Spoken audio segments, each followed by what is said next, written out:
Bienvenidos amigos a una emisión más de Libros con Wasabi. Antes que nada, le doy la bienvenida al gran Fernando Sánchez Dragó. ¿Qué tal, Fernando? Un gusto Hola, tenerte muy por aquí. buenas, Luis. Aquí, refugiado en mi puebluco soriano, Pues como siempre, huyendo de la pandemia, que hasta aquí no llega. pues De como momento, siempre, de momento. pues como siempre, un gusto, Fernando, conversar contigo y verte. Y bueno, amigos, antes que nada me gustaría invitarlos a que se suscriban al canal. Es gratuito el suscribirse y así nos apoyan para poderles traer para poder seguir trayéndoles estas charlas de cultura tan necesarias en estos tiempos. Bueno, en esta ocasión hablaremos del comunismo, hablaremos de Marx, de la obra del Capital. Y bueno, Fernando, empiezo la entrevista con una pregunta bastante directa que es, ¿qué Bueno, es el... un momento, Luis. Antes de que me formules esa pregunta, voy a poner la venda antes de la herida, las manos por delante, y voy a decir Perfecto. que seguramente tanto los oyentes y en fin, quienes vean este programa como tú mismo, os vais a sentir un poco decepcionados. Y la conversación va a durar hoy menos de lo habitual, porque yo, en realidad, yo no he leído El Capital, Luis. Y te hablaré un poco de las razones que me han llevado a no leer El Capital.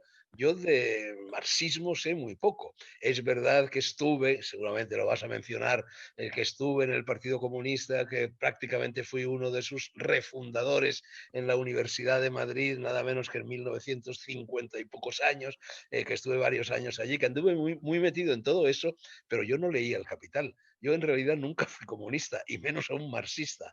Así que hecha esta salvedad, arranca. Excelente, Fernando. Bueno, yo creo que esto va a tornar la plática aún más interesante porque me interesa aún más el por qué nunca la leíste. Y bueno, Fernando, mi primera pregunta es, ¿qué es el comunismo? Porque yo creo que hay muchos malentendidos. Para ti, ¿qué es el comunismo? Bueno, el comunismo, por lo pronto, en fin, esa es una pregunta de amplio alcance, ¿no? De mucho radio de acción. Bueno, el comunismo, por lo pronto, bueno, pues ya sabemos que es un determinado partido que surge al calor del Capital de Karl de Marx y de los escritos de, en fin, de su, prácticamente de su coequipier Engels, ¿no? Y que da pie, pues, a la revolución bolchevique, en fin, a la creación de todo lo que fue la Unión Soviética y las inmensas repercusiones que tuvo no solo en Europa, sino prácticamente en el resto del mundo. Luego eso dio pie pues, a una serie de partidos políticos que por lo general coincidentes y obedientes a las consignas de Moscú y a veces disidentes de ellas, como pasó cuando entró el eurocomunismo, pero en fin, que todos ellos utilizaban esa denominación común, ese epígrafe común que era Partido Comunista. Todo eso forma parte del ámbito estricto de la historia y de la historia fundamentalmente del siglo XX, o en fin, o de las ultimísimas décadas del siglo XIX y que termina, no termina del todo, porque sigue habiendo partidos comunistas, eso es sorprendente, pero en fin, más o menos, al menos en el ámbito de la geopolítica, termina cuando cae el muro de Berlín, ¿no? Bueno, eso por una parte. Por otra parte, bueno, es una determinada actitud filosófica y psicológica de los seres humanos a lo largo de su historia y desde ese punto de vista cabe hablar de un comunismo anterior a lo que fue el Partido Comunista de la Unión Soviética o donde fuera. Es decir, hay un comunismo que empieza, hombre, no te voy a decir que empieza en la noche de los tiempos, pero vamos, que desde luego se remonta por lo menos, como mínimo, a los orígenes del cristianismo. El cristianismo en sus orígenes fue también una especie de partido comunista. Es decir, era un partido, era un partido, pero vamos, era una serie de grupos aparentemente religiosos, pero no solo religiosos, porque provocaron nada menos que la caída del Imperio Romano, no fueron el único factor, pero sí fueron seguramente el factor más importante, además de los bárbaros cuyos caballos piafaban y caracoleaban al otro lado del Rin. En fin, pero es decir, en aquel momento los cristianos, y te estoy hablando de un periodo que dura 4 siglos, es decir, desde que más o menos se data la supuesta muerte y predicación de Jesús hasta que ya cae, en fin, Constantino cae a los pies de, en fin, de ese Dios nuevo en la batalla del puente Milvio y ya viene una serie de emperadores y sobre todo ya al final de esta trayectoria Teodosio, cuando promulga el famoso edicto de imposición del pensamiento único. de imposición del cristianismo como religión oficial y de proscripción y prescripción prácticamente de todos los antiguos cultos del paganismo. Bueno, en este periodo, que es en el que poco a poco los cristianos desde las catacumbas, desde la oscuridad, desde la clandestinidad, en fin, como termitas, por así decir, van minando, van socavando los cimientos del imperio, en ese momento el comunismo, el sentimiento comunista en fin, que alimentaba a los cristianos era, bueno, era el de un grupo bárbaro, de costumbres bárbaras, de costumbres salvajes, que no predicaban la ilustración, sino lo contrario de la ilustración, y que poco a poco efectivamente darían pie a esas intentonas comunistas que se fueron repitiendo muchas veces a lo largo de la historia. Porque cuando hablamos de comunismo, inmediatamente nos vamos a Marx, nos vamos a Engels y nos vamos a la Unión Soviética. No, hubo, aparte en fin, de estos primeros siglos del cristianismo que estoy mencionando, hubo, en fin, otras tentativas en distintos lugares de la geografía del mundo a lo largo de los distintos siglos de la historia. Por citarte el único que en estos momentos se me viene a la cabeza, pues el movimiento de los anabaptistas de Münster, que fue un movimiento violento en el cual rodaron muchas cabezas, eran también comunistas, por supuesto, agrupados alrededor de un sentimiento religioso. Pero es que fue Toynbee y toda una serie de pensadores los que han señalado que el comunismo y el socialismo estrechamente emparentado con él son en realidad una secta, una herejía del cristianismo. Perfecto, Fernando. Algo que a mí nunca me ha quedado muy claro, yo también soy bastante, bueno, yo soy ignorante en el tema, es cuál es la diferencia entre comunismo y socialismo. Bueno, es que efectivamente, hombre, son dos ramas desgajadas de un mismo tronco, ¿no? Y que, en fin, que durante bastante tiempo además corren unidas y que siguen corriendo unidas en muchos lugares de la Tierra. Pues sin ir más lejos, en el actual gobierno español es un gobierno en el que están por una parte los socialistas y por otra parte, bueno, los podemitas. Los podemitas son comunistas, no nos engañemos. Son podemitas además en fin, de extrema izquierda. Son podemitas casi casi estalinistas. Y sin embargo, en estos momentos están codo a codo en un gobierno. Entonces, es verdad que el socialismo, que ha evolucionado continuamente a lo largo de la historia y que ha ido adoptando mil formas diferentes, bueno, hay un sector del socialismo que es revolucionario. Hay otro socialismo, el famoso socialismo utópico, que ya desapareció.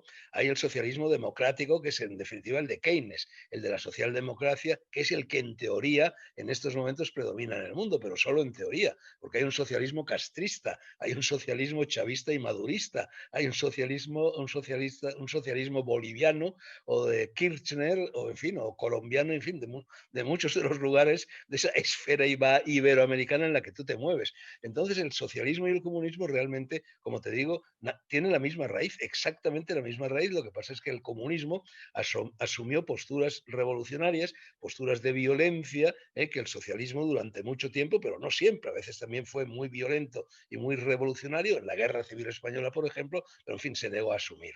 Pero digamos que son, en fin, es como un dios jano que tiene dos caras, son bifrontes, son bicéfalos, vienen a ser lo mismo, extraordinariamente parecidos, porque los dos, todo eso que te he dicho y también lo que he dicho acerca de los primeros cristianos, de los anabaptistas, etcétera, etcétera, en realidad hunde sus raíces en la condición humana, en la psicología de los seres humanos.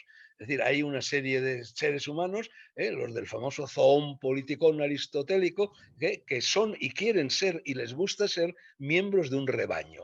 Porque en la manada, en el rebaño, se sienten protegidos pues, por sus correligionarios, en fin, por quienes participan del mismo rebaño. Esto puede ser los partidarios de un equipo de fútbol o pueden ser los partidarios de un partido político y tal. Entonces, ese miedo a la libertad curiosamente, bueno, curiosamente no, anida desde la noche de los tiempos, desde la prehistoria, desde siempre. Probablemente está el miedo a la muerte, porque detrás del miedo a la libertad siempre alienta el miedo a la muerte, que bueno, que es natural que exista en los seres humanos, porque es la gran incógnita a la que toda forma de existencia se enfrenta. Entonces, en fin, esa proclividad hacia el miedo de los seres humanos, hacia ser libres, hacia ser personales, es decir, hacia ser responsables de los propios actos, los conduce a abdicar de esa responsabilidad personal, les conduce a abdicar de su personalidad, a dejar de ser personas para convertirse en miembros de un rebaño. Y entonces aparecen una serie de desaprensivos, Luis, se dan cuenta de esa peculiaridad del ser humano y deciden explotarla en su propio provecho. Es decir, organizarlos, naturalmente adueñándose de todos los resortes del poder, y en una fase posterior, no solo de los resortes del poder, sino también de las propiedades o de la riqueza que la actividad de esos miembros del rebaño puedan generar, y así poco a poco va instaurándose el comunismo, que es la más brutal de las dictaduras, porque expropia, no ya expropia las propiedades, que también expropia la libertad, expropia la personalidad, expropia la responsabilidad. Al fin y al cabo, un ser humano, un hombre se distingue de un león, de una gacela, de un gato, de un perro, en fin, del resto de los animales vivos, porque los seres humanos son o deberían ser responsables de sus propios actos. Los animales no son responsables de sus propios actos, los animales actúan en función del instinto. Entonces, claro, el comunismo en definitiva es un movimiento deshumanizador de la humanidad. Pero claro, eso explica, en fin, detrás de todo eso, ¿qué es lo que está? En realidad, Luis, ya decía la Biblia, ya decía el Antiguo Testamento, ya decía el Eclesiastés, hablaba de la vanidad de vanidades, de que todo es vanidad. Entonces los seres humanos son extraordinariamente vanidosos. En eso también se diferencian de los animales. Los animales no son vanidosos. Lo más que en un determinado momento llegan a ser es, bueno, en la época del celo, en fin, para seducir a la pareja, ya sea el macho, ya sea la hembra, se pavonean. El pavo real, etcétera, etcétera. Los monos, tal.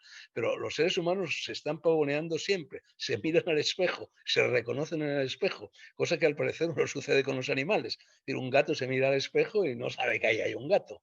Es decir, no cobra conciencia de sí mismo, no puede ser vanidoso.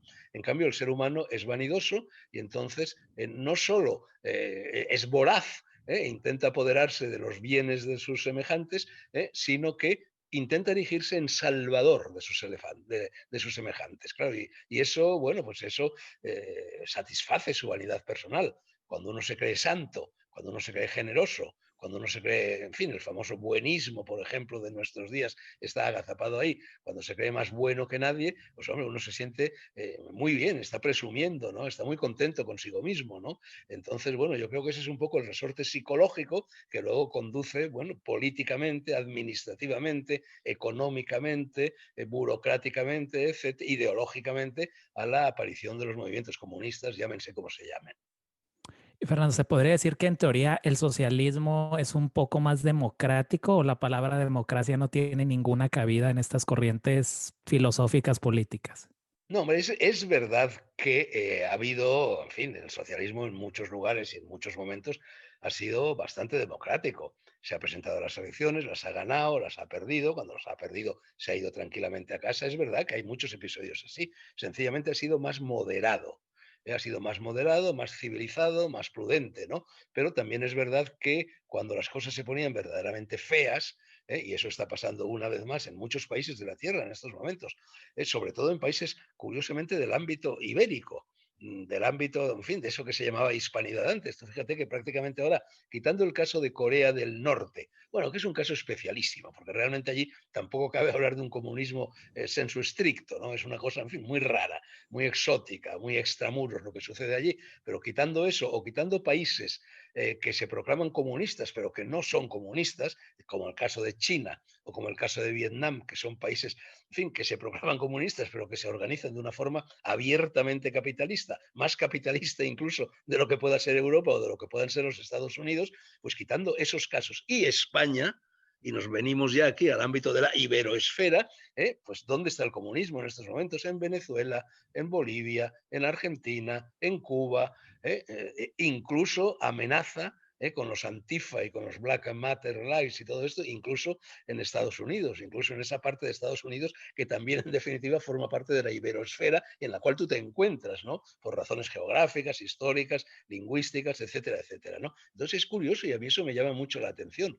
Es decir, qué, en fin, qué virus, qué microbio, qué bacteria, qué factor condicionante hay en lo ibérico para que el comunismo, que parecía tan ajeno al tradicional individualismo ibérico, haya echado ancla y raíces precisamente en países, en fin, herederos de esa, de, en fin, de esa, de esa hispanidad, ¿no? Es muy llamativo, habría que analizar este fenómeno.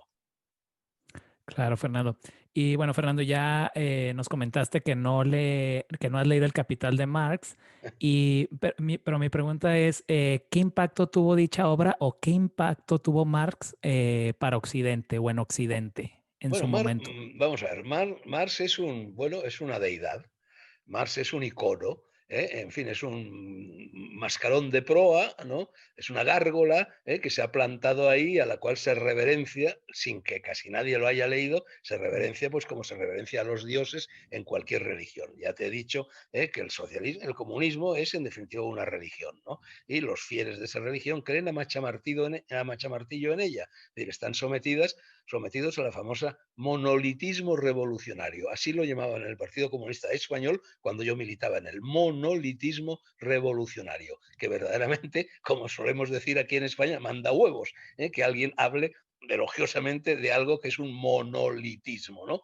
Entonces, el monolito es Marx. Entonces, de la misma manera, no sé, que en el Antiguo Testamento surge la figura de Yahvé, o en otras religiones surgen unas figuras similares, en las religiones de los pueblos precolombinos, iberoamericanos, no, precolombinos, también surgen esas divinidades, que a veces son divinidades satánicas, que a veces son divinidades que exigen sacrificios humanos, sacrificios de niños, toda suerte de barbaridades y que, sin embargo, a las cuales se les rinde reverencia. Entonces, claro, cuando yo, aquí ya nos vamos a lo estrictamente personal, yo, en fin, como tú sabes de sobra, pues mis intereses son casi exclusivamente literarios.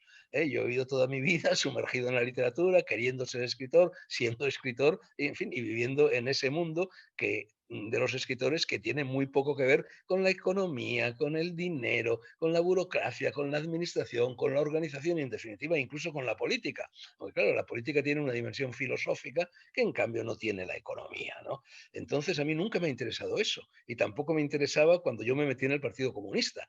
Yo me metí en el Partido Comunista no porque yo fuera marxista. Yo lo único y te estoy hablando al fin y al cabo de una persona como yo, hombre, que era una persona, en fin, que era estudiante de filosofía y letras, que era una persona ilustrada, que era una persona muy lectora, etcétera. Y es verdad, yo intenté leer El Capital, leí la primera página y salí horrorizado. Horrorizado no, no me interesaba lo más mínimo, salí espantado, salí huyendo y luego poco a poco esto, en fin, ya era una especie de reto paradójico, empecé a decir por aquí y por allá que en realidad El Capital no existe, que es un libro tan aburrido, que a partir de la primera o de las segundas páginas, en fin, de las dos o tres primeras páginas, que es lo único que la gente lee, ya se repiten constantemente, como una especie de rodillo sin fin las mismas páginas, de tal manera que no solo yo, sino que nadie en realidad ha leído El Capital. Hombre, yo no conozco a nadie que haya leído El Capital. Hombre, es verdad que ha sido traducido bueno, al español y a todas las lenguas. Hubo una traducción célebre ya en los años de la República, hecha por Wenceslao Roces, aquí en España, y quizá, bueno, personas de las que vinieron conmigo a la cárcel, personas que participaron junto a mí o yo junto a ellas de la refundación del Partido Comunista en los años 50 en la Universidad de Madrid, bueno, es aquellas personas que eran economistas, como por ejemplo, pues Ramón Tamames, al que seguramente conocerás, que es uno de los grandes economistas españoles, muy buen amigo mío, que estuvo conmigo en la cárcel y que ya, en fin, desde que iba a la universidad, iba a la universidad de económicas, iba a ser economista y de hecho fue un economista muy precoz. Bueno, es posible que Ramón Tamames, que además era un hombre muy tenaz, muy estudioso, muy voluntarioso, leyera El Capital, pero yo tampoco lo sé, lo mismo no, pero yo no, en fin, a pesar de los muchos camaradas y algunos en fin, de mucho peso, de mucho prestigio que tuve en el Partido Comunista y con los cuales mantuve amistad y la sigo manteniendo incluso ahora a lo largo de la vida, a mí no me consta de ninguno de ellos que haya leído El Capital. Pero claro, eso, en cambio, fíjate, mi bagaje de lecturas comunistas fue esas dos o tres páginas del Capital, punto, de las cuales, si tú ahora me preguntas, no recuerdo absolutamente nada.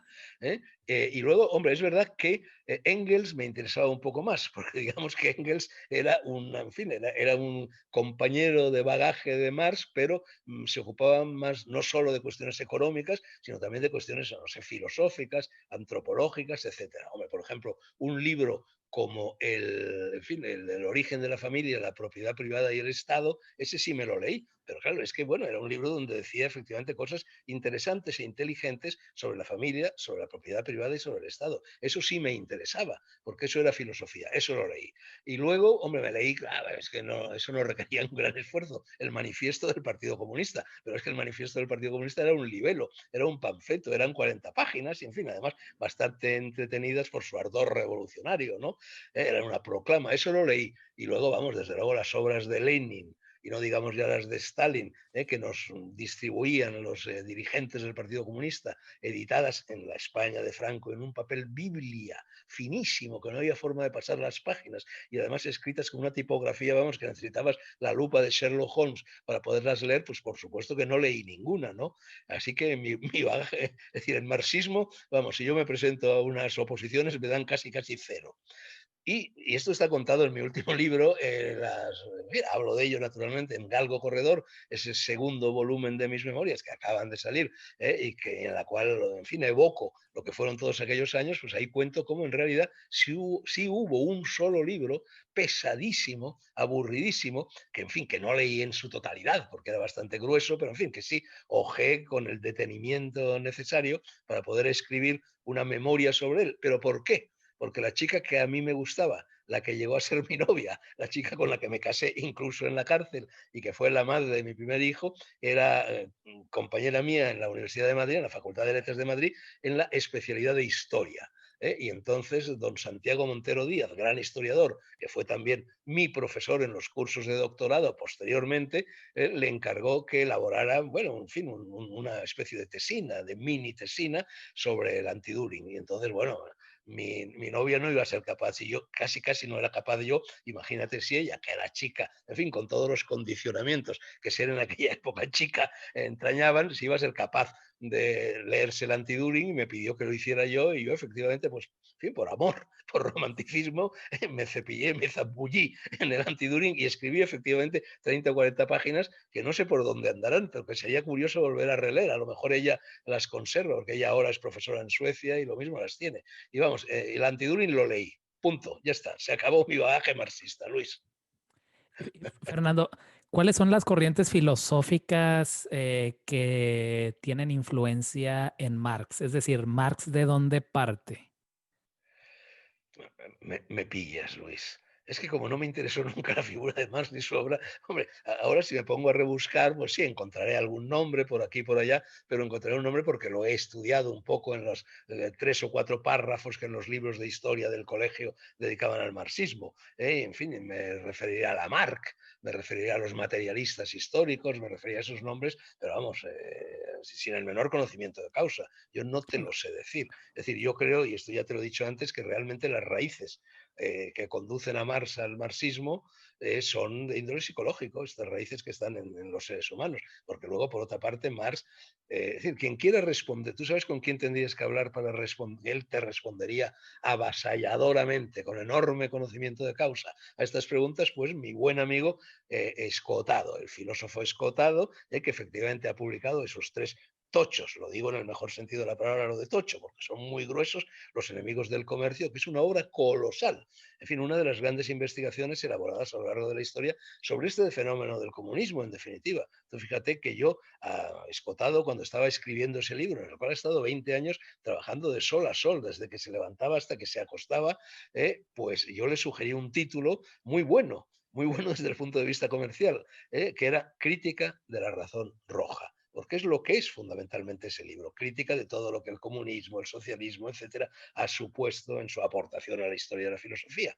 Él, bueno, al cabo se decidió por un título menos comercial, que además valga la redundancia porque le puso el título de Los enemigos del comercio, primer tomo, segundo tomo, tercer tomo, pero en definitiva de lo que está hablando es de esto, es decir, de cómo es decir, la gran alternativa conceptual, filosófica, en definitiva, que se plantea en torno al comunismo es la de comercio sí o comercio no. Libre mercado sí, libre mercado no. Intervencionismo sí, intervencionismo no. Fíjate que en la portada del primer volumen, publicó Espasa, lo sigue publicando Espasa, ha escotado del primer volumen de Los enemigos del comercio, la portada era un cuadro renacentista, no recuerdo en estos momentos de quién, en el cual se glosaba, se dibujaba, se ilustraba ese pasaje del Evangelio en el cual Jesús expulsa a los comerciantes del templo de los judíos en Jerusalén, ¿no? Bueno, efectivamente, eso es lo que, es decir, los comerciantes eran ricos, los pobres de la tierra, los parias de la tierra invocados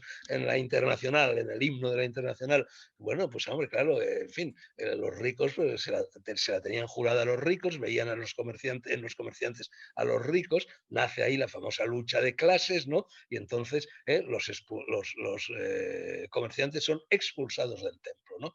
Bueno, ahí arranca todo, es decir, el comunismo fundamentalmente es un ataque demoledor, un ataque feroz a la propiedad privada, al comercio, a la libertad. Y claro, bueno, ahí estamos hablando exactamente de eso, de la libertad, porque como muy bien han señalado, pues, en fin, muchos filósofos, pensadores, escritores, etcétera, lo que garantiza la libertad, el ejercicio, no la moral, no la filosofía de la libertad, pero sí el ejercicio cotidiano de la libertad es la propiedad privada. Si no hay propiedad privada, no hay libertad, no tienes tu ámbito de acción, tu ámbito de acción es tu casa, es, en fin, tu campito si lo tienes, tu cuenta en el banco si la tienes, es decir, si no tienes eso, no eres nadie, no tienes libertad de acción, ¿no?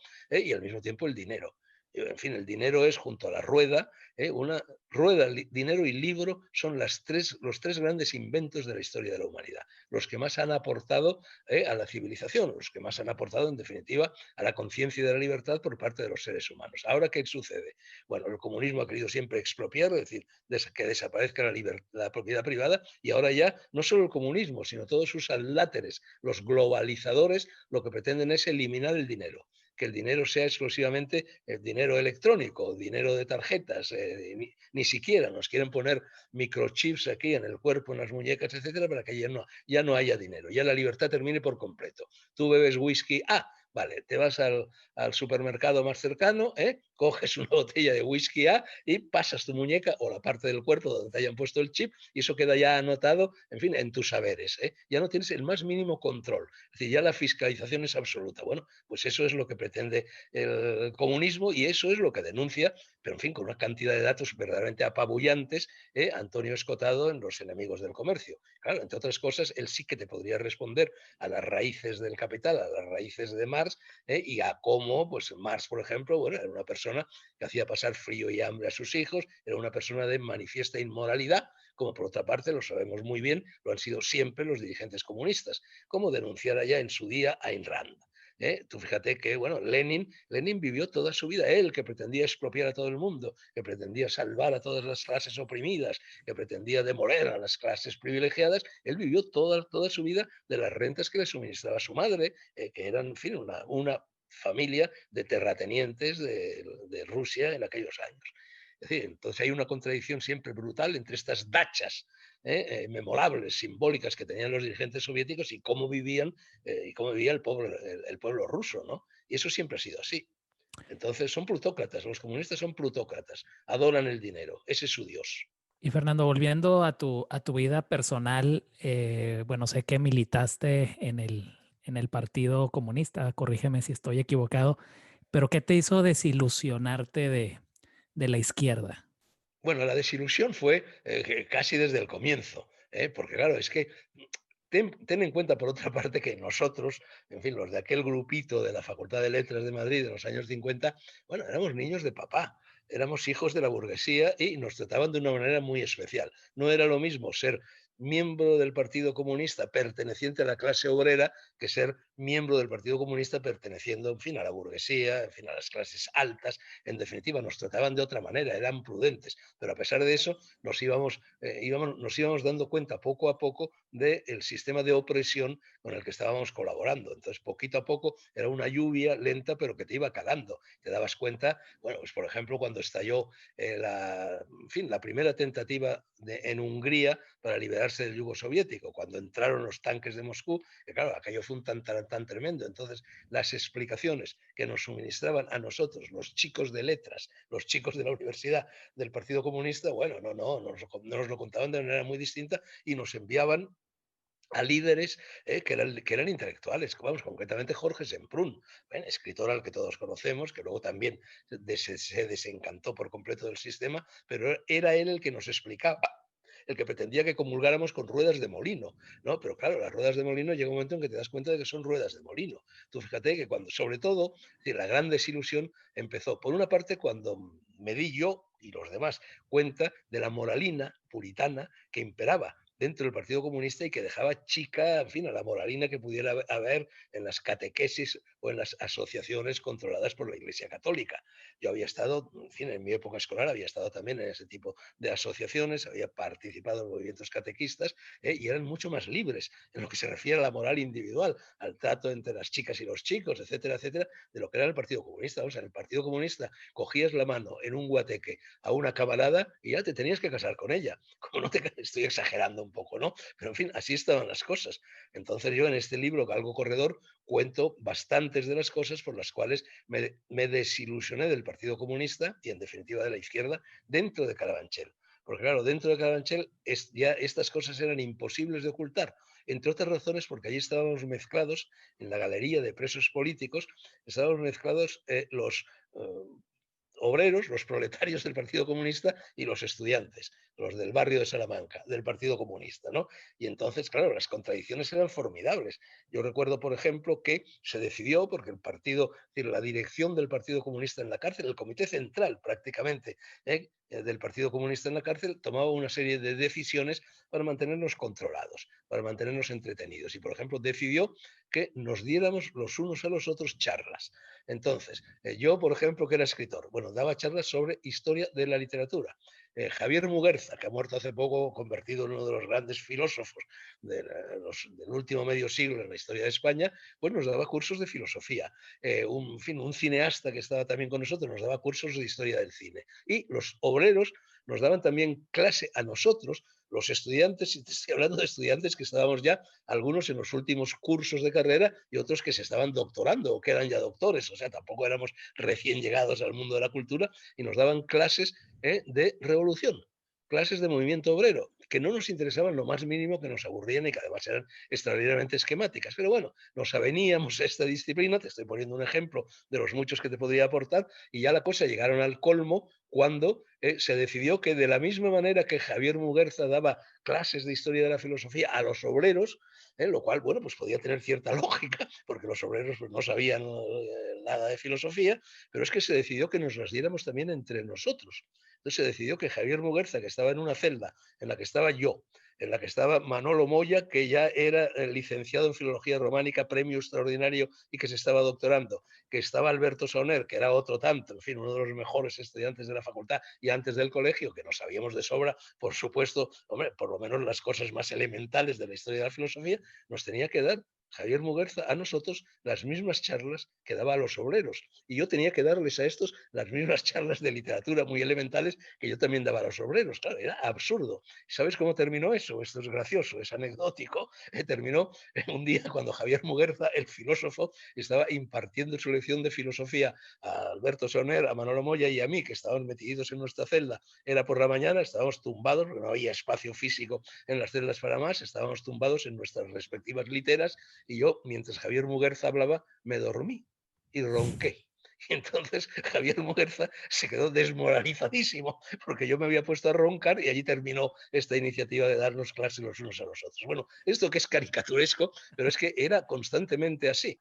Entonces, por ejemplo, cualquier mínima infracción, choque, roce que se produjera entre nosotros los políticos y los funcionarios de prisiones, cuando tú estás en una prisión hay un reglamento penitenciario, hay un reglamento de prisiones que obliga a todo el mundo, obliga al asesino, obliga al ladrón, obliga al bribón, obliga al estafador y obliga al preso político. Y eso, bueno, pues era un código del honor aceptado por todos. Entonces, cuando se infringía por algo, pretendían que nos fuéramos a la huelga de hambre. Vale, todos en bloque, naturalmente, para que hablaran, para que los mecanismos de Agitprop internacionales y Radio Moscú y la BBC y Radio París y la Pirenaica, que estaba en Checoslovaquia, etcétera, etcétera, etcétera, recogieran el asunto y armaran un pitote. Entonces, por ejemplo, en un determinado momento, es que todo esto forma parte de la historia anecdótica más que de la gran historia. las celdas tenían que mantenerse en impecable orden y limpieza. Aquello era, en fin, un orden castrense, ¿no? Y entonces para eso teníamos una valleta que nos obligaba, una valleta, un trapo, que nos obligaba a arrodillarnos, pues, en fin, como lo habían hecho las fregonas a lo largo de la historia, arrodillarnos en el suelo y a fregar restregando la valleta con un cubo y agua y un poco de jabón que teníamos. Bueno, pero al mismo tiempo existían en la cárcel una especie de escobas que tenían la misma valleta pero con un palo. Claro, que eran mucho más cómodas, porque cogías el palo y pum, pum, pum, estando de pie y no a cuatro patas, que era, en fin, fastidiaba mucho, hacías la misma operación en un pispás. Entonces, en teoría, no podíamos tener los presos individuales en nuestras celdas lo que se llamaba el valletón. El valletón era la valleta con un palo, ¿no? Pero naturalmente allí dentro de la cárcel, hombre, había un comercio, un mercado negro, en el cual por 4 perras adquirías un valletón, te lo vendían los presos comunes. Y ese valletón lo teníamos escondidos debajo de la cama. Lo sabía todo el mundo, que nosotros teníamos valletón como el resto de los presos y fregábamos con el valletón, pero en teoría pues no podíamos tener valletón. Entonces de vez en cuando había careos. No, careos no, había registros. Y entonces se presentaban de improviso 2 funcionarios en una celda y registraban la celda. Bueno, en teoría, para ver si teníamos limas, exagero, claro, que nos permitieran limar los barrotes o navajas o instrumentos de agresión, pero en uno de esos registros aleatorios, pues descubrieron que teníamos valletón. Bueno, y entonces pues nos impusieron una levísima sanción, que fue algo así como 2 días sin bajar al patio o algo así. Bueno, pues eso, el Partido Comunista, ¡ah! Nos han quitado el valletón, que era un privilegio de señoritos, porque si no tenías dinero para comprar el valletón no lo podías tener, y entonces pretendían que fuéramos todos a la huelga de hambre. Pero no es que lo pretendían, es que lo consiguieron. Consiguieron que se proclamara una huelga de hambre. Yo me negué a ir, porque yo era ya muy rebelde, yo estaba ya, en fin, en ruptura con el partido, y fui el único, el acto de más valor de mi vida, porque había que echarle, con perdón, huevos, para que en aquel ambiente denso de la galería de políticos, rodeado yo de camaradas del Partido Comunista por todas partes, yo dijera, pues no, señores, yo no voy a la huelga de hambre porque esto me parece una idiotez y no me presto y no agarro, no agacho la cerviz. Y efectivamente no fui. Se fueron todos y vamos, al día siguiente ya habían comido todos. Salieron desmoralizadísimos, se fracturó el partido en una ala liberal, en una que no lo era, etcétera, y todo era así. Entonces, claro, esto poco a poco te iba minando, te iba minando, te iba minando. Y bueno, y así poco a poco te ibas decepcionando. Fernando, ya Pues ya te lo he contestaste. contado, me parece. O sea, yo me caso con esta chica, la del antiduring, la de la memoria sobre la tesina sobre el antiduring, me caso en la cárcel. Bueno, naturalmente aquello fue un disparate, ya hemos hablado de ello alguna vez. Y a poco de salir de la cárcel, bueno, a los pocos meses, pues nos separamos, esta chica y yo. Bueno, y entonces Enrique Mújica, que luego llegó a ministro, se hizo socialista, luego en aquel momento era comunista, era el que nos había enredado, o uno de los dos que nos habían enredado, Jorge Semprún y él, a los demás para entrar en el Partido Comunista. Bueno, Enrique Mújica era una persona excelente y que tuvo larga trayectoria política. En aquel momento era pues muy comunista y era mi superior jerárquico en el partido, porque era el que en definitiva me había impartido el bautismo, me había echado la bendición de mi ingreso en él. Y entonces cuando yo me separo, estoy hablando de 1959, cuando yo me 60, 1960, cuando yo me separo de mi mujer, me llama conminatorio, me cita y me dice literalmente, Fernando, tienes que volver inmediatamente con tu mujer. Porque nosotros, los comunistas, frase memorable, tenemos que dar ejemplo de respetabilidad burguesa. Ah, Luis, oías una cosa así y se te caían los palos del sombrajo. Vamos, es que no te lo habría dicho ni siquiera tu confesor, el cura de turno, el párroco de la esquina de tu calle, ¿no? Bueno, Fernando, ya contestaste lo que iba a ser la siguiente pregunta, que era precisamente qué recuerdos tienes de tu época en la que militabas en la izquierda.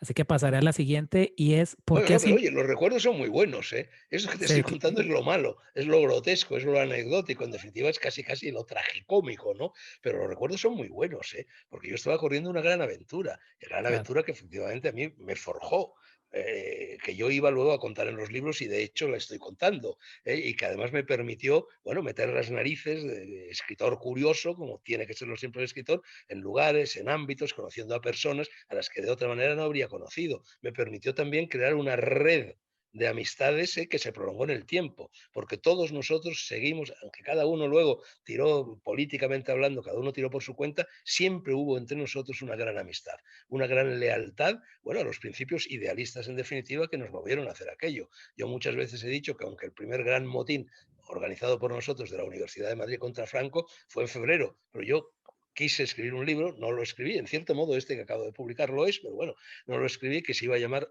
Un Mayo Español, con la diferencia de que ese mayo español transcurría en febrero. Así que en realidad mis recuerdos de todo esto son muy buenos. Yo siempre digo que yo como escritor, bueno, como escritor soy hijo, como todos los escritores, de muchas cosas, pero vamos, en mi caso soy hijo, en fin, hijo predilecto de la cárcel, hijo predilecto del exilio. Todo eso ha nutrido mi literatura. El exilio fue el que me condujo a recorrer el mundo entero, a descubrir el Oriente, a mis viajes, a mis aventuras, en fin, a mis guerras de todo tipo. Así que el balance es abiertamente positivo y desde luego, en fin, volvería a hacerlo si tuviese la posibilidad de hacerlo. Perfecto, Fernando. Fernando, ¿por qué a simple vista el comunismo o el marxismo parece tener la clave para los problemas económicos, pero cuando se aplica no lleva más que a gobiernos totalitarios que mantienen a la gente oprimida y en la mayor pobreza? Bueno, es decir, el por qué parece tener la clave es porque siempre el creador de una religión, el predicador de una religión, pues está ofreciendo la llave que permite resolver todos los problemas de las personas a las cuales se dirige. Entonces, fíjate cómo es posible que caiga, en fin, todo el enorme tinglado intelectual, filosófico, cultural, pictórico, literario, escultórico, etcétera, del paganismo, que es uno de los grandes, es junto al Renacimiento, uno de los dos grandes períodos de ilustración de la historia universal. ¿Cómo es posible que eso se derrumbe cuando llegan unos bárbaros, salvajes, ignorantes, incultos, analfabetos, etcétera, que son los primeros cristianos? Se derrumbe ante ellos. Porque claro, ahí, de la misma manera que hubo un Lenin inteligentísimo, que hubo un Marx y un Engels, en el movimiento comunista, pues hubo en el movimiento cristiano otra persona extraordinariamente inteligente, que es San Pablo, que San Pablo es el que crea la Iglesia. En definitiva, las epístolas de San Pablo son anteriores a los supuestos evangelios de los evangelistas, ¿no? Y entonces San Pablo en la oferta, porque claro, es decir, se trataba de conseguir adhesiones y entonces ofrece lo que nadie había ofrecido. Es decir, no ofrece ya solo la inmortalidad, el hecho de que haya una vida después de la vida, que esto prácticamente lo ofrecían otros muchos movimientos religiosos del mundo antiguo, pero ninguno se había atrevido a ir tan lejos como llega San Pablo, porque San Pablo ofrece la inmortalidad de la carne, la resurrección no del alma, no de lo que los griegos llamaban la psique, sino de la carne. O sea, tú resucitas tal como eres, ¿no? Y por eso San Pablo dice, si Jesucristo no resucitó, y Jesucristo, suponiendo que resucitara, resucitó en carne mortal, vana es nuestra fe. Entonces, claro, llega con esa oferta y la gente pues muerde el anzuelo, dice, coño, oye, que vamos a resucitar, pero en fin, no, en fin, como una especie de entes abstractos, fantasmagóricos, el alma, el espíritu, qué sé yo, no, no, sino con estas manos, con este pelo, con esta carita, etcétera. ¿Y por qué no funciona? Bueno, porque no funciona ya lo hemos dicho, porque, hombre, todo ser humano aspira, también los comunistas, tanto los líderes como los de base, aspiran, hombre, a ser propietario de los pantalones, Claro. aspiran a poder llevar al colegio a sus hijos, aspiran a poderse ir, no sé, una semana al año o lo que sea de vacaciones, aspiran a tener cosas y el comunismo les arrebata por completo el tener. De ahí que fracase siempre, porque claro, económicamente es un dislate. El problema de la izquierda es un problema de inteligencia. Es asombroso que siendo evidente, eso no lo puede negar nadie, no es una cuestión de que yo lo diga desde posturas conservadoras o no, desde posturas más o menos derechistas o no, simplemente el análisis de la historia, de lo que ha supuesto la izquierda siempre, siempre, siempre en todos los países, que es pobreza y represión de la libertad. Esos son los dos baremos, los dos balances de la experiencia de la izquierda. ¿Cómo es posible que todavía ahora, después de más de 2 siglos de experiencias izquierdistas que empiezan prácticamente con la Revolución Francesa, haya gente que todavía sea de izquierdas, que todavía sea socialista? Pero Y, coño, no seáis burros, y si que no es hayan una visto cuestión. las consecuencias, sobre Claro, todo. mira un poco la historia y date cuenta de que no hay un solo ejemplo en el cual la izquierda no haya traído miseria y falta de libertad. A veces de manera más dramática y a veces de manera menos dramática, pero el resultado es siempre el mismo, ¿no? Yo creo que es el sueño romántico más vendido, ¿no, Fernando? Y más comprado. Sí, es el sueño romántico, efectivamente, y todos los sueños románticos, incluso los del romanticismo entre hombres y mujeres, suelen terminar fatal, Luis. Exactamente. Fernando, ha triunfado por fin la izquierda en el mundo entero y bueno, ahora que se está tambaleando Trump, eh, ¿crees que por fin ha triunfado y cómo crees que lo hizo para lograrlo? Bueno, vamos a ver, desde luego, en fin, el supuesto, porque todavía no estamos seguros de ello, de fracaso de Trump es un golpe mortal. Pero en primer lugar, bueno, está por ver que Trump efectivamente no llegue a presidente y está por ver si Trump no vuelve. Porque es posible que vuelva y vuelva reforzado. Es posible que, al fin y al cabo, por edad, dentro de 4 años, cuando se convocarían las siguientes elecciones de Estados Unidos, Trump tendría la misma edad que tiene ahora Biden. O sea que tampoco, en fin, y parece un hombre, se ha recuperado de la COVID, en fin, una fortaleza extraordinaria verdaderamente. O sea, no sería nada extraño que, teniendo en cuenta lo que va a suceder en Estados Unidos si Biden llega a ocupar la presidencia, y peor aún, si Biden es sustituido por Kamala Harris, eso va a ser tan desastroso que va a permitir, caso de que efectivamente él insista, un regreso triunfal de Trump. Pero vamos, poniendo entre paréntesis lo de Trump. Bueno, es que en estos momentos en el mundo ya lo que se ventila no es la vieja dicotomía entre derechas e izquierdas. Esos son güelfos y gibelinos. Eso es algo que pasó en la historia. Yo alguna vez te he dicho que yo, que he vivido 20 años de mi vida o más en países fundamentalmente de Oriente o de África, nunca nadie, Luis, pero vamos, ni intelectual ni persona del pueblo llano con la cual coincidía tomándome una cerveza en el mostrador de una taberna, ha mencionado delante de mí las palabras derecha e izquierda. Eso es un concepto vigente que sobrevive malamente, como piezas arqueológicas, que sobrevive en Europa Occidental, que sobrevive en Estados Unidos y que sobrevive también en esa iberoesfera americana de la hispanidad, pero nada más. Fuera de eso no existe. Eso, derechas e izquierdas, vamos, eso es arqueología pura. Lo que sí existe en estos momentos es la nueva dicotomía, que es globalización, no globalización, globalización o identidad. Es decir, identidad nacional, identidad de usos y costumbres, identidad de tu lengua, de tu cultura, de tu linaje, de tu gastronomía. Y a la gente le está siendo arrebatada violentamente, violentamente o no, también por convicción, por predicación, le está siendo arrebatada la propia identidad. Y eso es lo que genera que existen en estos momentos en todo el mundo, no solo personas como Trump en Estados Unidos, y al fin y al cabo, bueno, por lo menos medio Estados Unidos está detrás de él, pero en Europa también, lo que explica, por ejemplo, un fenómeno como el de Marine Le Pen, como el de Alternativa para Alemania, como el de Vox en España, etcétera, etcétera, porque esta gente es posible que llegue a ganar las elecciones por todas partes. Así que, en fin, la pugna está todavía en la balanza, ya veremos, pero en cualquier caso, las dos grandes actitudes que se enfrentan no son derechas e izquierdas, porque ya no hay lucha de clases, la lucha de clases ha desaparecido, ya no hay colonialismo, la lucha de los pueblos, quitando alguna excepción insignificante, por recuperar el dominio de su territorio, también ha desaparecido. Entonces lo que queda es eso, la globalización, que es el culto al dinero, una vez más, es una forma de comunismo, la globalización, y la identidad. Y la identidad supone recuperar el concepto de patria y recuperar el concepto de familia, porque es que no intentan solo que desaparezca la patria, la madre patria, sino que desaparezca también tu madre, tu padre, tu familia, tus hijos. Entonces, eso es, bueno, es una lucha muy incierta, es muy difícil que consigan llegar tan lejos, porque eso suscita un movimiento de rebelión muy poderoso de las personas, ¿no? Así que, bueno, vamos a ver lo que va pasando. Y por otra parte, mira, yo leía precisamente hace 2 o 3 días, y he escrito una columna que ha aparecido también hace 2 o 3 días, sobre la última novela de Lilo, en Estados Unidos, que ha sido ya traducida al castellano, publicada por la editorial Seis Barral, que se llama El Silencio. Es una novela muy breve, de 108 páginas, en las cuales se habla, está escrita antes del coronavirus, es decir, parece que de lo que habla Del Lilo es de la pandemia. No, no había estallado la pandemia, era imprevisible cuando Del Lilo publica, ya en el 2020, pero a comienzos del 2020, publica esa novela en Estados Unidos. Entonces, de lo que está hablando Del Lilo es de otra perspectiva que es, en fin, muy posible que se produzca, y que se produzca enseguida, o no, ya veremos, que es la del apagón tecnológico. Entonces, bueno, la novela del Hilo cuenta, bueno, en fin, como 5 amigos que han quedado para comer juntos en fin, en una casa un domingo, cuando están allí todos reuniditos y hablando, yo no sé, del último partido de béisbol o de las teorías de Einstein o de, en fin, de tal cosa o de tal otra, se produce el apagón tecnológico. Las pantallas van a negro, la del ordenador, la del televisor, la de los móviles, etcétera, y todo lo que pasa, que es la nada, en definitiva, lo que pasa a partir de ese momento, porque se detiene la marcha de la historia, ¿no? Bueno, pues eso también puede suceder. Y entonces ya de poco va a servir esta pugna entre la globalización y la identidad, porque se va a ir todo, en fin, a tomar por saco, como decimos aquí en España, ¿no? Entonces, bueno, yo creo que así están las cosas.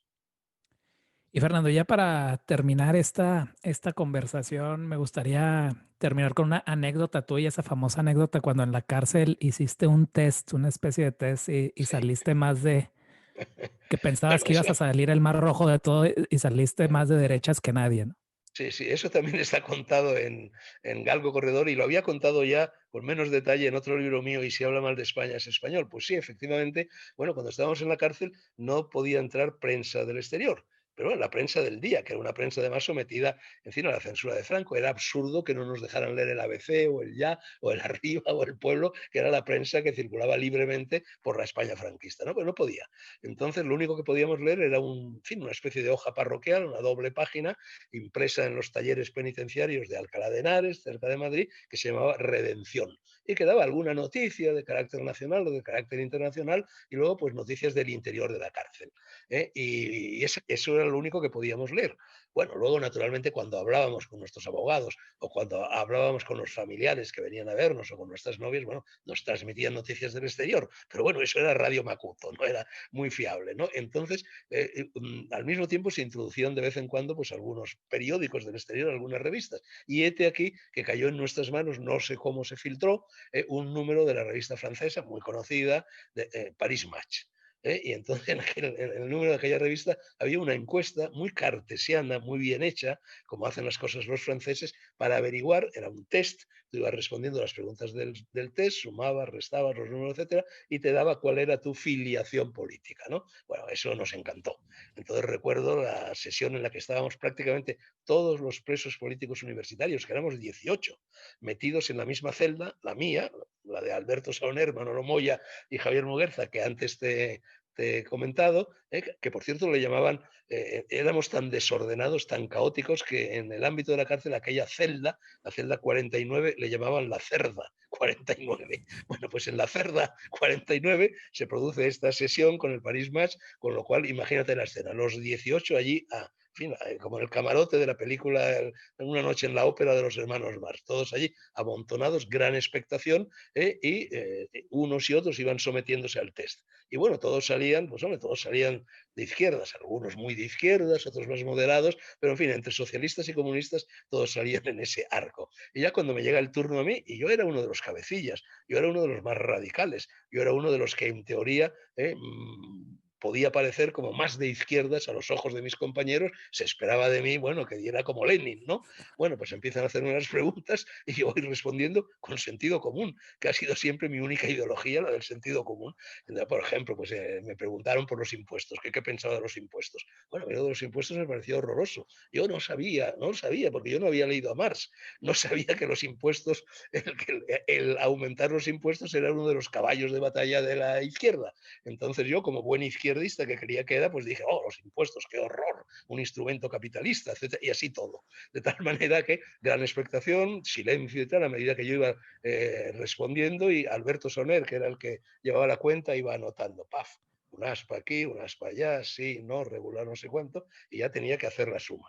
Ya cuando iba a hacer la suma, se crea un silencio expectante entre las 18 personas de la cerda 49, y Alberto Soner acaba, levanta los ojos, perplejo, preocupado, inquieto, dolido, los vuelve a inclinar, vuelve a hacer la suma para comprobar que no se ha equivocado, porque el resultado que salía le parecía delirante, le parecía impensable, ¿no? Y ya por fin, claro, se ve obligado a comunicar el resultado del escrutinio. Alza los ojos y dice, pero lo dice muy apesadumbrado, como si me hubiera transmitiendo, como si fuera un médico que me estaba diciendo que tenía un cáncer de pulmón, yo o algo así. Me dice, Fernando, has dado liberal. Bueno, imagínate lo que fue aquello, ¿no? Y así fue, así fue. Y claro, entonces, claro, cuando tú me preguntas por mis orígenes comunistas, pues yo siempre fui un liberal con ribetes libertarios, un liberal con ribetes libertinos, pero siempre toda mi forma de pensar ha estado vinculada estrechamente al concepto de la libertad. Perfecto, Fernando. Pues hemos terminado. Como siempre, muchísimas gracias. Muy bien, muy bien. Ahora estoy, vamos, última noticia, porque ahora tengo que terminar mi columna en esa publicación que se llama La Gaceta de la Iberosfera, precisamente porque ahora estoy enardecido. Vas a pensar, todo el mundo me lo dice, que estoy como una cabra, porque claro, sabes que el Frente Polisario, tú probablemente no sabes gran cosa del Frente Polisario, que es bueno, la parte del pueblo saharaui, de lo que fue el Río de Oro, el Sáhara español, Mm. que fue, en fin, ocupado por Marruecos y que ocupado sigue, y que después de una guerra, es decir, el pueblo saharaui, gran parte de él, lo que se llama el Frente Polisario, es el órgano político, en fin, y gubernamental de ese pueblo saharaui en el exilio, que lleva en el exilio ya, pues imagínate, desde 1975, lleva 45 años en el exilio, está allí pegadito en la zona más dura, más inhóspita del Sáhara, pegadito a las fronteras del ex Sáhara español, acogido a la hospitalidad de los argelinos y lleva peleando, peleando, peleando, resistiendo, resistiendo, resistiendo, pero vamos, como un pueblo bíblico, vamos, como Moisés atravesando el Río Rojo, una cosa así, en tiendas de campaña, etcétera. Y entonces, bueno, hubo un acuerdo entre tres potencias, que eran Estados Unidos, Marruecos, España, no sé qué, para llegar a un entente. Y hace ya unos cuantos años depusieron las armas y han vuelto a empuñarlas, porque ninguno de esos acuerdos se está cumpliendo. Son los eternos olvidados de la historia y eternamente traicionados por España, que fue la madre patria y fue la que cuando descolonizó les prometió que los ayudarían. Bueno, pues yo estuve allí 2 veces con ellos, yo tuve vínculos muy estrechos, yo hice un programa de radio de 4 horas de duración que tuvo un éxito tremendo, que estuvo a punto de conseguir el premio de radiofonía más importante que se concede en Europa, que es el premio Italia, te estoy hablando de los años 80, ¿no? Y yo fui durante mucho tiempo vicepresidente de honor de la Asociación de Amigos del Sáhara. Y este aquí que hace 2 o 3 días despliego, bueno, no despliego porque lo miro en internet, el periódico y veo que el pueblo saharaui ha vuelto a alzarse en armas y que ha habido ya, en fin, confrontamientos bélicos y que han muerto en el bando contrario, que es el de los marroquíes, pues en fin, unas cuantas personas. Y entonces estoy pensando en irme allí, porque a mí cada vez que pasa una cosa como esta me hierve la sangre verdaderamente. Y estoy escribiendo una columna precisamente para la Gaceta de la Iberosfera en la que pido al director y a los responsables de la Iberosfera y de la Fundación Disenso, que tú conoces bien, que me envíen allí, que me envíen como corresponsal de guerra para dar cuenta de lo que sucede. Claro, pero tengo 84 años, ¿no? Porque además para llegar allí no te creas que puedes llegar en un avión de la Lufthansa, ¿no? Bueno, es un jaleo tremendo llegar allí y ahora estoy terminando de escribir esta columna que voy a enviar inmediatamente para su publicación. Así Perfecto, que lo Fernando, pues. mismo, la próxima vez tienes que comunicar conmigo en el Sáhara. No sé cómo funcionará allí esto del Zoom y de Skype y todas estas cosas. Perfecto. Bueno, esperaremos esa columna con ansias y por cierto, un saludo a todos, a todo el staff de la Gaceta de la Iberosfera, donde también yo soy Efectivamente. columnista y excelente publicación. Muy bien, Fernando, pues muchísimas gracias Pues y venga, nos vemos. libertad para el Sáhara. Así es. Nos Hasta vemos luego, Luis. Hasta la nos próxima vemos semana. en otra emisión. Gracias, Fernando. A ti, a ti. Chao.